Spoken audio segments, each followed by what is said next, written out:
Let's meander through the backyard today and see what's new, what's blooming. So I'm gonna start in this section right here. I've got a grouping of millennium alliums. These are similar to the serendipity alliums, except their foliage is true green instead of blue-green, which is what makes the serendipity alliums so special. But millennium, they bloom just the same size, same color flower.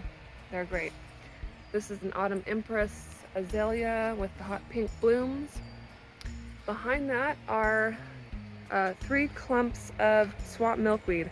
I actually had these 3 plants in the front yard last year, and they got a little too tall, a little too wild, and I decided to move them to the backyard where they can just be wild and crazy and not look ugly. But typically how this plant grows is it'll send up little stalks from the base of the plant, and you'll have these offset leaves going up the stalk. Eventually you'll start to see this branching like this, where more stems and branches will start to form towards the top of the plant. Once that starts to happen, the lower leaves all the way down will drop off, and you're sort of left with these plants that have naked stems and a very heavy canopy of foliage at the top.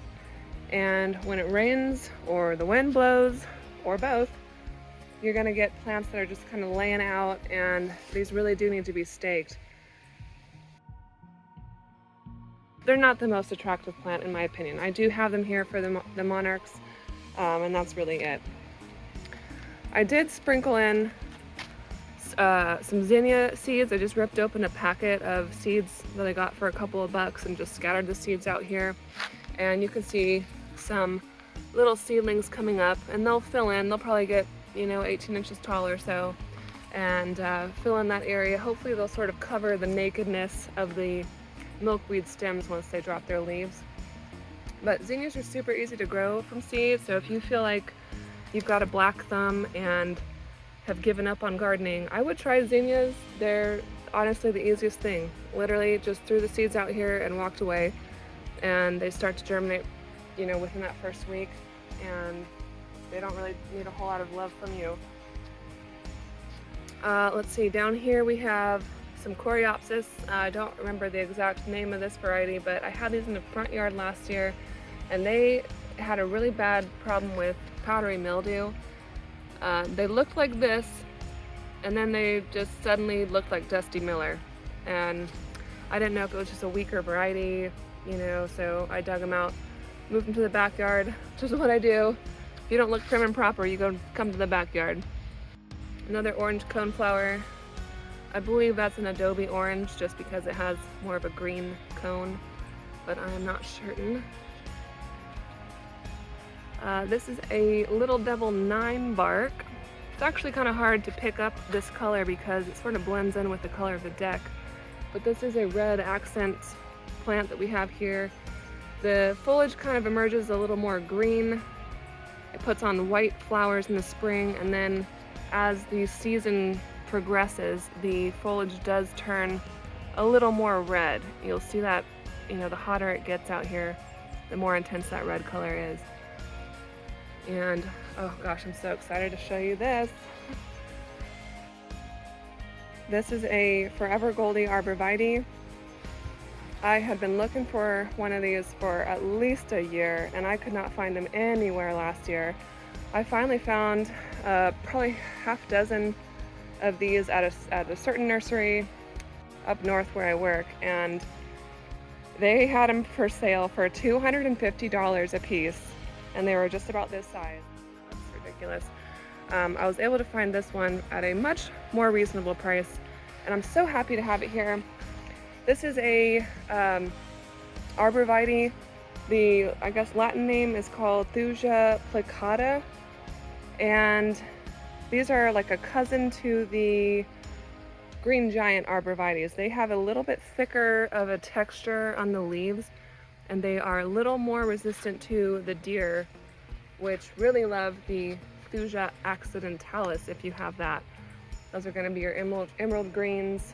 I have several different arborvitaes in the landscape. I'm glad to have this one. I don't have to spray it as religiously with the deer spray. But this is a great little plant. It's a bright yellow pop of color. It'll probably get 8 to 12 feet tall and 4 to 5 feet wide.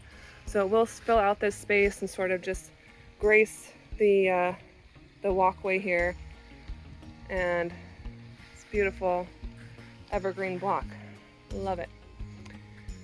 Down this way here, we have some coneflowers. We got the salsa red coneflowers and also another orange coneflower. Not positive which variety that is, but I do love me the salsa red coneflowers. They're really interesting because the underside of the petal is white, but when the petal is unfurling, they're kind of rolled up like a taco. And so when they start to emerge from the cone, you see more white, and then eventually as they start unfurling, you'll start to see that red color come through. So they kind of look like a peppermint candy. But I just love all of the phases of the coneflowers on that plant. Are really pretty together. I have a pugster blue butterfly bush, which has put on some size in the last 2 years that I've had it. We don't have any flowers open just yet, but these are one of the most true blue indigo, dark blue colors you'll see in any plant.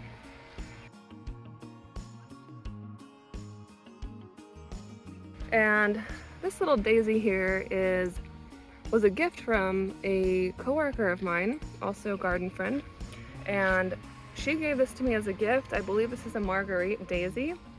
She gave this to me 2 years ago. This isn't really like a rare or significant plant to most people, but I like it because someone gave it to me and I think of her when I see it. Back here we have the Japanese variegated iris, which has already finished blooming, and I've already deadheaded the spent flowers, but it's a beautiful show. It doesn't last long, but gorgeous flowers, and I do love that foliage. It's kind of hard to see in the camera, but it does have like a white streaking through that foliage. Makes it very pretty. We're also trying some gladiolas this year. First time. And look at this, we got a little sneak preview. I think that one's gonna be red, guys.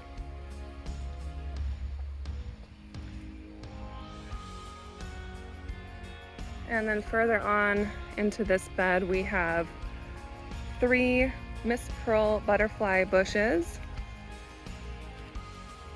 And in the front, we have a swoop of petunias, pink, white, and blue. And they're looking pretty good there. We also have some little stowaways in here trying to grow. I got a volunteer zinnia that just popped up here. I used to have some zinnias planted back there where the gladiolas were last year, and that happens. The zinnia seeds are really easy to grow, so I'm not surprised to see that here. And then we have a Johnny Jump Up, which jumped out of the container, one of my spring containers this year. Those ones typically won't last through the summer because they can't handle the heat, so we're just gonna let him live his life out here, and probably a couple more weeks he's gonna fizzle out on his own. But I will dig out that zinnia, probably move him to where the other ones are, just because I don't want a random zinnia right in the middle of that flower bed. Here we have some Stella de Oro daylilies. Nothing fancy. These were here when we moved in. They are pretty. They put on a big show right about this time of the year, and they start to sort of slow down, but they'll put buds out throughout the year. Not as many, but they're nice, I guess. And we've got the same repetition on this side, Stella de Oro daylilies on that side of the stairway, 3 Miss Pearl butterfly bushes in the back, and that swoop of petunias right there in the front. I've got a big hole back here. I'm not sure what I want to do with that yet. I may just get some more zinnia seeds and just fill it in for now because I'm feeling kind of lazy. But I was considering planting some more milkweed also because it's kind of like hidden back in this corner. but I'm really not sure. We have the 3 Blue Point junipers. I planted these guys in here about, I guess it was 2 years ago, 2021, spring of 2021.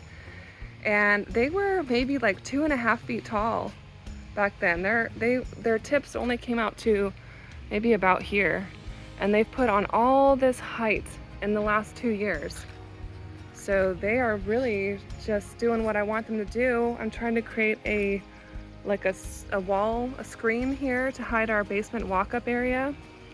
And eventually I'd like to get some twinkle lights wrapped around them once they get 12 feet tall or so. And that'll be really pretty. This little guy is a Japanese maple called Kiyohime. I sort of got the Japanese maple bug this winter, and I've collected a few, but I like that one. It's a nice little bonsai. Another Japanese maple I got this year is the Ornamental, which I have in a pot at the moment. Once it puts on a little more size, I may consider moving it into the landscape. But these are just spectacular plants. And if you catch the lighting on these things just right, they really do glow in the sun. They're just really cool.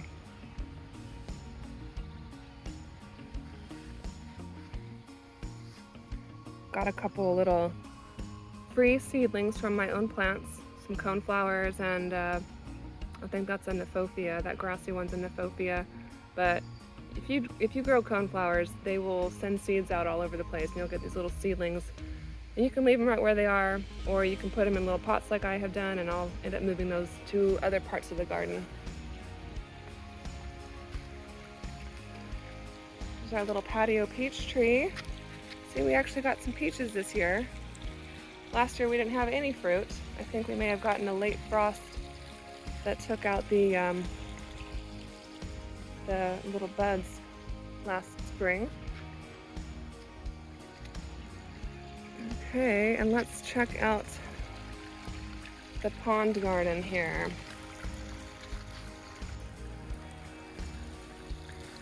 This was where my gardening sort of started on this property. And back then, 2 years ago, this entire berm was covered in Pachysandra. Pachysandra is this ground cover you sort of see peeking through the rocks. The Pachysandra was everywhere, on both sides of the stream, in the pond. It's just a crazy, beastly plant. So I had to get in there and eradicate that. I haven't obviously eradicated it, but I definitely have it under control where it's a little more manageable, easy enough to pluck out if I see it. But I have planted a lot of shade-loving things in this area. As you can see, we've got a lot of hostas, astilbes. There's a little brunera right here. A lot of these things I got as a bare root or a bulb in a bag at Costco. Believe it or not, I got a bunch of my astilbes and hostas from Costco. Didn't spend a lot of money on those bare roots, which I would encourage you to do if you're trying to fill out of space and you're on a budget. Some of the hostas that I purchased after that, if I'm trying to remember these names here, I think this one here is a Rainbow's End. And this guy right here is a Halcyon. We have a Wrinkle in Time here. I absolutely love the sort of ruffle in those leaves. It's really, really fun. There's another one right there and another one across the pond on that side. And they just look so cute. I love them. This year I added a Sum and Substance hosta right here. This one isn't going to get much bigger than that this year, but when it reaches maturity in another year or two, that will be about 6 feet wide. So it will fill out that entire space. And I hope that some of those big leaves will sort of cascade over the side of the pond there and just grace the top of the water. I think that would look really cool. And this big shining beauty here is a coast to coast hosta. Also added in some ferns. We've got a ghost fern there on the left and a Japanese painted fern on the right down there.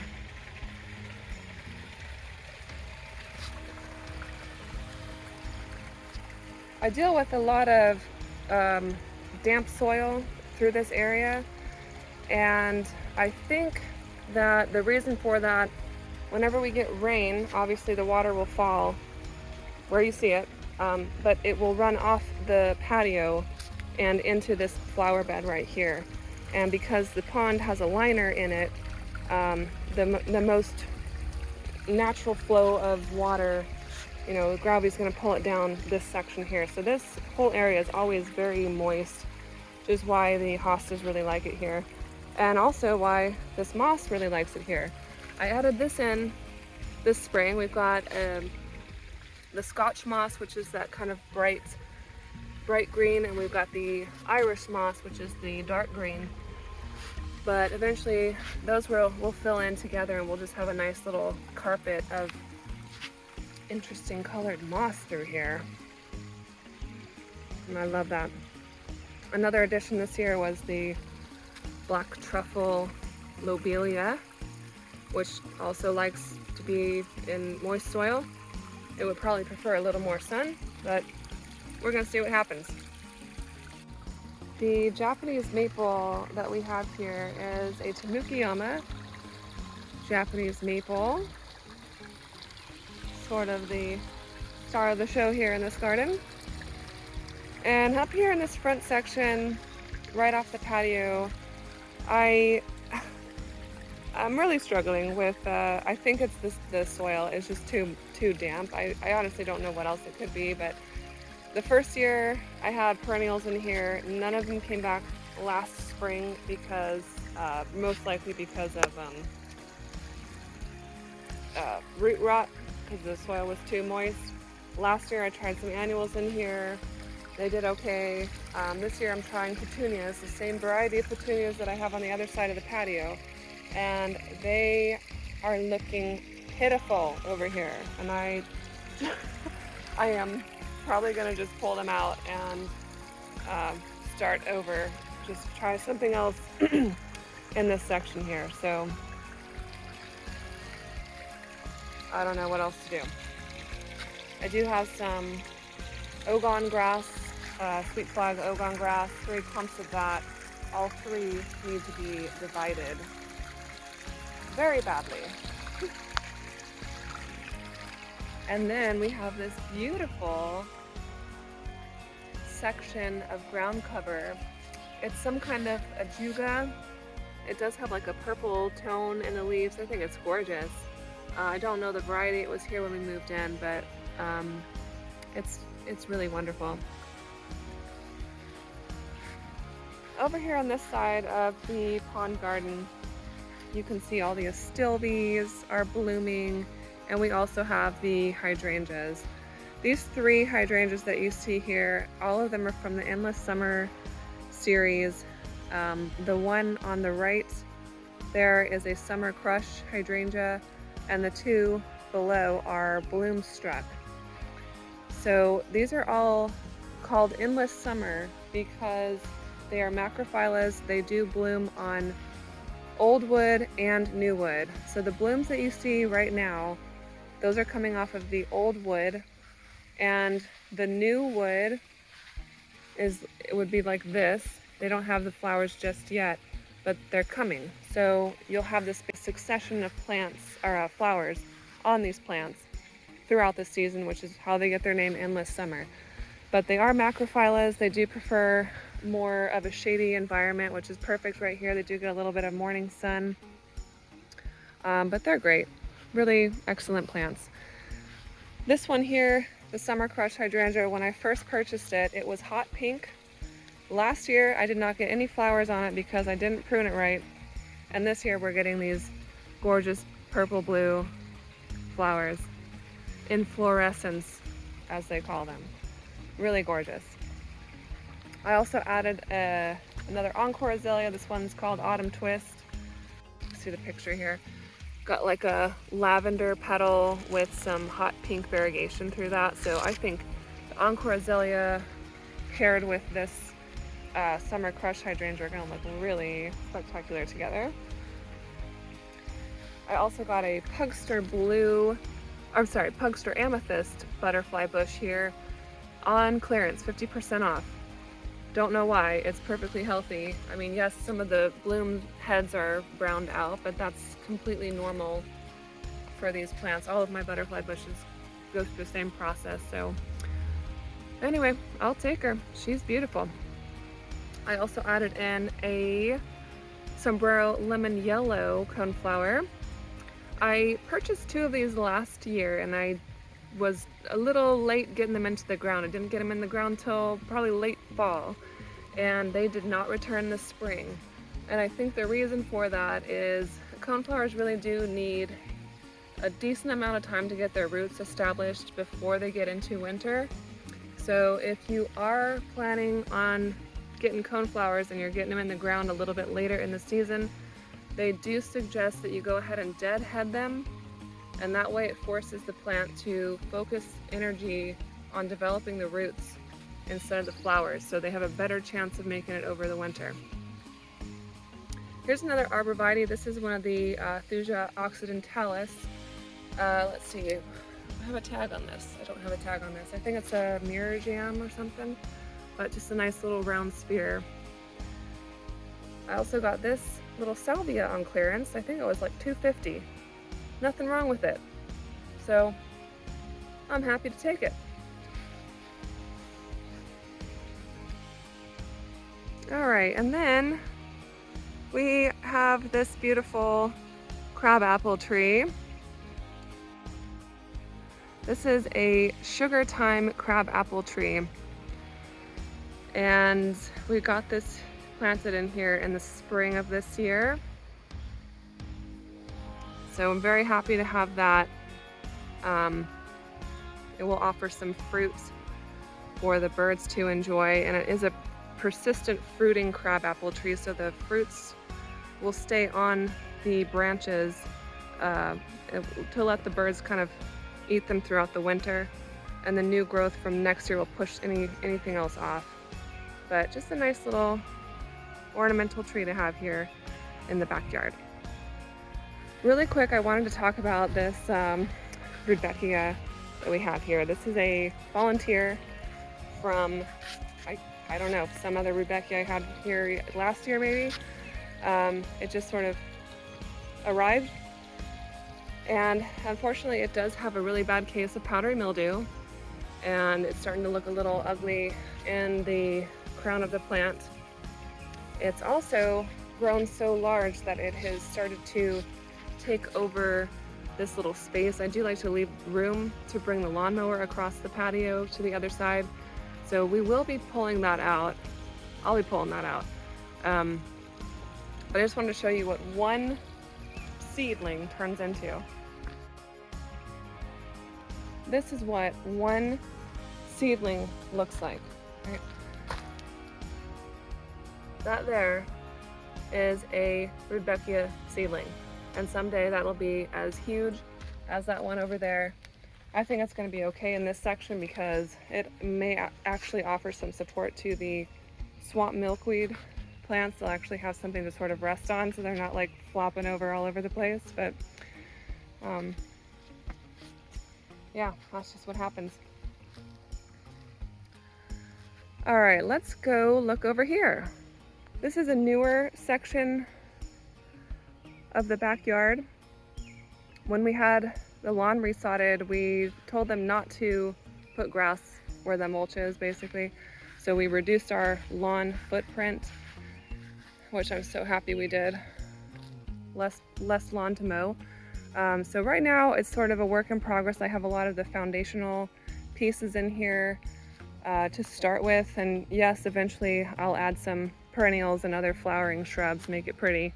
But I wanted to at least get some of these like trees and shrubs started now. So we do have these 2 cryptomerias. These are the radicans, so these only get 40 to 50 feet tall, I think. The Yoshinos can get 60 to 70 feet. And if you want to know what 70 feet looks like, you look at any of these big pine trees we have here. Those are 70, 80 feet tall. I certainly don't want a big tree like that too close to the house or our neighbors' houses. So that's why we chose the Cryptomeria radicans. And they're great. They're wonderful evergreen foliage. They're actually a softer texture for an evergreen compared to like junipers or other pines. They're deer resistant and drought tolerant. You literally plant these and forget them. They don't need anything from you. We also added in a Duraheat birch tree. That's in the low spot of our property. We have the easement away from our house and the easement from our neighbor's house, and whenever it rains very hard, very heavily, we get a lot of standing water right there in that section, so I think that birch tree will appreciate that. The 3 arborvitaes here, these are Yantar arborvitaes. They just have a nice little gold tone to them. Eventually those will get 12 to 15 feet tall and 4 to 5 feet wide each, so they'll sort of grow together and make a little block.